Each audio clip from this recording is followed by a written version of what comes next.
DEd ಅಂತಿಮ semester ಪರೀಕ್ಷೆ ವಿಳಂಬ. ಪ್ರಾಥಮಿಕ ಶಿಕ್ಷಕರ ನೇಮಕಾತಿಯಿಂದ ಸಾವಿರಾರು ಅಭ್ಯರ್ಥಿಗಳು ಹೊರಗುಳಿಯುವ ಆತಂಕ.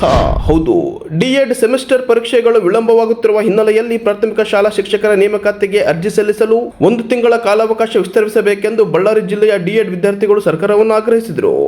ಪರೀಕ್ಷೆಗಳನ್ನು ನಿಗದಿತ ಸಮಯಕ್ಕೆ ನಡೆಸಿದ್ದರೆ ಏಪ್ರಿಲ್ನಲ್ಲಿಯೇ ಅಂತಿಮ ವರ್ಷದ ಪರೀಕ್ಷೆಗಳು ಮುಗಿದು ಪ್ರಸ್ತುತ ಶಿಕ್ಷಕರ ನೇಮಕಾತಿಗೆ ಅರ್ಜಿ ಸಲ್ಲಿಸುತ್ತಿದ್ದೆವು. ಸರ್ಕಾರದ ವಿಳಂಬಕ್ಕೆ ನಮಗೇಕೆ ಶಿಕ್ಷೆ ಎಂದು ವಿದ್ಯಾರ್ಥಿಗಳು ಪ್ರಶ್ನಿಸಿದರು. ನಾವು ಇವತ್ತು ಶ್ರೀ ಶರಣಬಸವೇಶ್ವರ ಶಿಕ್ಷಕರ ಶಿಕ್ಷಣ ಸಂಸ್ಥೆಯ ವಿದ್ಯಾರ್ಥಿಗಳು ಇಲ್ಲಿ ಕೂಡ್ಲಿಗಿ ತಾಲೂಕು ವಿಜಯನಗರ ಜಿಲ್ಲೆ ಇವತ್ತು ಏನು ಒಂದು ಮನವಿ ಮಾಡ್ಕೊಳ್ತಾ ಇದ್ದೀವಿ ಅಂದರೆ, ಇವತ್ತು ನಮ್ಮದು ದ್ವಿತೀಯ ವರ್ಷದ ಎಕ್ಸಾಮ್ಗಳು ಮುಗಿದಿದ್ದಾವೆ. ಶಿಕ್ಷಕರ ಏನು ಹುದ್ದೆಗಳನ್ನು ನೇಮಕಾತಿ ಮಾಡ್ಕೊಳ್ಳೋಕ್ಕೆ ನೋಟಿಫಿಕೇಶನ್ ಬಿಟ್ಟಿದ್ದಾರೆ.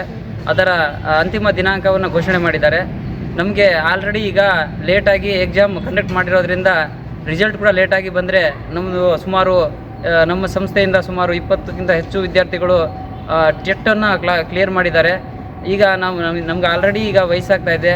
ಮತ್ತು ನಾವು ಬಡ ಹಿನ್ನೆಲೆಯಿಂದ ಬಂದಿರತಕ್ಕಂಥ ವಿದ್ಯಾರ್ಥಿಗಳು, ಗ್ರಾಮೀಣ ಭಾಗದಿಂದ ಬಂದಿರತಕ್ಕಂಥ ವಿದ್ಯಾರ್ಥಿಗಳು ನಮಗೆ ತುಂಬ ಅನಾನುಕೂಲ ಆಗ್ತದೆ. ಯಾಕೆ ಅಂತಂದರೆ ಇವಾಗ ನಮಗೆ CETಗೆ ಬರೆಯೋಕ್ಕೆ ಅನುಕೂಲ ಆಗಬೇಕಂದ್ರೆ ನಮ್ಮ ಏನು ಫಲಿತಾಂಶವನ್ನು ವೇಗವಾಗಿ ಬಿಡಬೇಕು ಅವರು. ಇಲ್ಲಾಂದರೆ ಅಂತಿಮ ಏನು ನೇಮಕಾತಿ ಅಂತಿಮ ಅರ್ಜಿ ಸಲ್ಲಿಸುವಂಥ ಅಂತಿಮ ದಿನಾಂಕದೊಳಗೆ ನಮ್ಮ ಫಲಿತಾಂಶ ಬಿಡಲಿಲ್ಲ ಅಂದರೆ ನಮಗೆ ತುಂಬ ಅನ್ಯಾಯ ಆಗುತ್ತೆ. ಮತ್ತು ಯಾವಾಗ ಕಾಲ್ಫಾರ್ಮ್ ಮಾಡ್ತಾರೋ ಗೊತ್ತಿಲ್ಲ. ಸುಮಾರು 10 ವರ್ಷಗಳ ಹಿಂದೆ ಪ್ರಾಥಮಿಕ ಶಾಲಾ ಶಿಕ್ಷಕರನ್ನ ನೇಮಕಾತಿ ಮಾಡ್ಕೊಂಡಿದ್ರು. ಇನ್ನೂರಿಗೂ ನೇಮಕಾತಿ ಮಾಡ್ಕೊಂಡಿಲ್ಲ. ಅದು ಇವಾಗ ಅವಕಾಶ ಸಿಕ್ಕಿದೆ. ಆ ಸಂತೋಷದಲ್ಲಿದ್ದಾಗಲೇ ನಮಗೆ ಈ ಒಂದು ದೊಡ್ಡ ಆಘಾತ ಒಂದು ಎದುರಾಗಿದೆ. ಯಾವುದೇ ಅಧಿಕಾರಿಗಳಾಗಲಿ ಸರ್ಕಾರವಾಗಲಿ ಇದರ ಬಗ್ಗೆ ಸ್ವಲ್ಪ ಗಮನ ಹರಿಸಿ ನಮ್ಮ ಏನು ಫಲಿತಾಂಶನ ಅಂದರೆ ದ್ವಿತೀಯ ವರ್ಷದ ಈ DLED ಪರೀಕ್ಷೆಗಳ ಫಲಿತಾಂಶನ ವೇಗವಾಗಿ ಶೀಘ್ರವಾಗಿ ಪ್ರಕಟಣೆ ಮಾಡುವಂಥ ಒಂದು ಕಾರ್ಯವನ್ನು ಕೈಗೊಳ್ಳಬೇಕಂತ ವಿನಂತಿ ಮಾಡ್ಕೊಳ್ತಾ ಇದ್ದೀನಿ.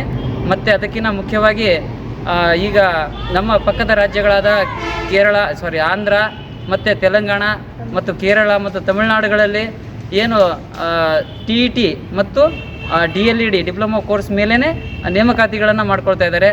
ಅಲ್ಲಿ CET ಅನ್ನೋದು ಮಾಡಿಸೋದಿಲ್ಲ. ಈಗ ಗ್ರಾಮೀಣ ಭಾಗದ ವಿದ್ಯಾರ್ಥಿಗಳಿಗೆ TET, ಈ DLED ಕೋರ್ಸು ಮತ್ತು CET 3ನೇ ಹಂತದ್ದು ನಮಗಿಲ್ಲಿ ಇಂಟ್ರೊಡ್ಯೂಸ್ ಮಾಡ್ತಾ ಇದ್ದಾರೆ. ಇದು ನಮಗೆ ತುಂಬ ಹೊರೆ ಆಗ್ತದೆ. ಯಾಕಂದರೆ ಸುಮಾರು ಲಕ್ಷಾಂತರ ವಿದ್ಯಾರ್ಥಿಗಳು, ಗ್ರಾಮೀಣ ಭಾಗದ ವಿದ್ಯಾರ್ಥಿಗಳೇ ಇದನ್ನು ಹೆಚ್ಚು ಮಾಡ್ತಿರೋ ಈ ಒಂದು ಕೋರ್ಸನ್ನು ಹೆಚ್ಚು ಮಾಡ್ತಿರೋದ್ರಿಂದ ಅವರಿಗೆಲ್ಲ ತುಂಬ ಸಮಸ್ಯೆ ಆಗ್ತದೆ. ಹಾಗಾಗಿ ನಮ್ಮ ನೆರೆ ರಾಜ್ಯಗಳಾದ ಆಂಧ್ರ ಪ್ರದೇಶ, ತೆಲಂಗಾಣ ಮತ್ತು ತಮಿಳುನಾಡು, ಕೇರಳದಂಥ ರಾಜ್ಯಗಳ ಮಾದರಿಯನ್ನು ಇಲ್ಲಿ ಕರ್ನಾಟಕಕ್ಕೂ ತಂದು ನಮಗೆ TET ಮತ್ತು ನಮ್ಮ DLED ಕೋರ್ಸ್ ಮೇಲೇ ನಮಗೆ ನೇಮಕಾತಿ ಮಾಡ್ಕೊಳ್ಳುವಂಥ ವ್ಯವಸ್ಥೆ ಮಾಡಬೇಕಂತ ಸರ್ಕಾರಕ್ಕೆ ಮನವಿ ಮಾಡ್ಕೊಳ್ತಾ ಇದ್ದೀನಿ. ಹೀಗಾಗಿ ಸಾವಿರಾರು ಅರ್ಹ ಅಭ್ಯರ್ಥಿಗಳ ಭವಿಷ್ಯವನ್ನು ಪರಿಗಣಿಸಿ ಶಿಕ್ಷಕರ ನೇಮಕಾತಿ ಅರ್ಜಿ ಸಲ್ಲಿಕೆ ಗಡುವನ್ನು ಕನಿಷ್ಠ 1 ತಿಂಗಳು ವಿಸ್ತರಿಸಬೇಕೆಂದು ವಿದ್ಯಾರ್ಥಿಗಳು ಮುಖ್ಯಮಂತ್ರಿ ಹಾಗೂ ಶಾಲಾ ಶಿಕ್ಷಣ ಇಲಾಖೆಗೆ ಮನವಿ ಸಲ್ಲಿಸಿದರು.